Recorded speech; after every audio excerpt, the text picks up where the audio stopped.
Hi guys, this is Paul, and today I'm going to be talking about whether or not Warhammer 40,000 8th edition needs more than 5 turns.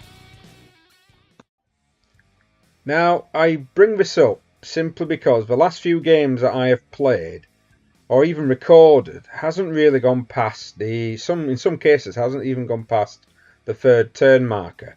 Majority of the games tend to be ending at about the turn 4 or turn 5. Now, the modern version of Warhammer 40,000, the 8th edition of the game, is a lot more devastating than the previous editions. The 7th edition had a lot of cover saves that you could possibly take, whereas now certain units, depending on the weapon that is hitting you, won't even get a cover save or even a save at all, meaning that you have a higher casualty rate when you're actually playing the game. This, to me, is making some missions redundant.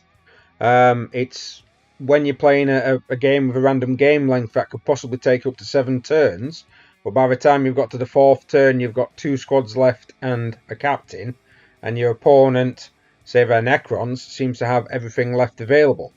And if you're playing a game that requires an objective, then again the objective becomes redundant because all you're doing is effectively just tabling your opponent. Now, back in the day of the 2nd edition of the game, which had a lot of the minuses, a minus to save, like a lot that we have in the new edition. In the 8th edition of the game, there's a hell of a lot of negative minuses to armor, and that kind of rolls over really from the 2nd edition of Warhammer 40,000. A lot of people listening to this might not even have been around or know about playing the 2nd edition of the game, but effectively, same as what you've got in today's edition, you've got a lot of minuses when you're actually taking a saving throw. The 2nd edition of the game did have a random game length, but on average, it stated in the rules that you should only really play for 4 turns on average.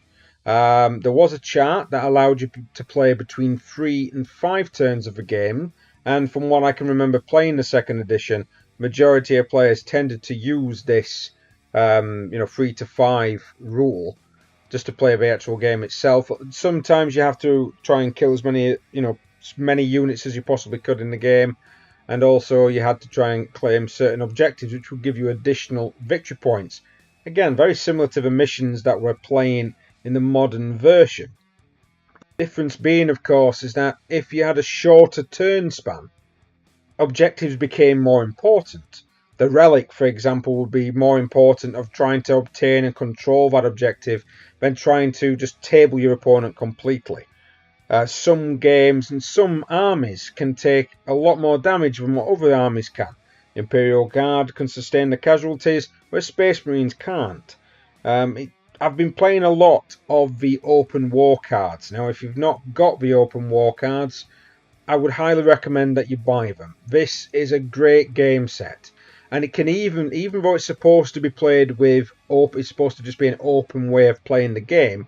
A lot of me and my actual friends and players have been playing it with a lot of the match play rules. So you're playing to 1,500 to 2,000 point games, the lasting 5 turns, you're doing it to a specific objective.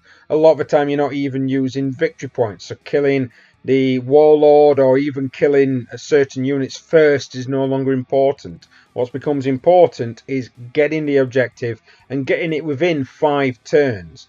These games have become a hell of a lot more enjoyable. I'm going to be recording more of these type of games for the channel.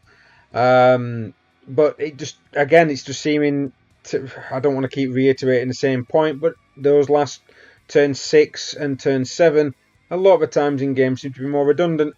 I would really like to know what you as the community think about this. I'd like to know whether or not you've had games that you think to yourself, what is the point of actually playing to a mission?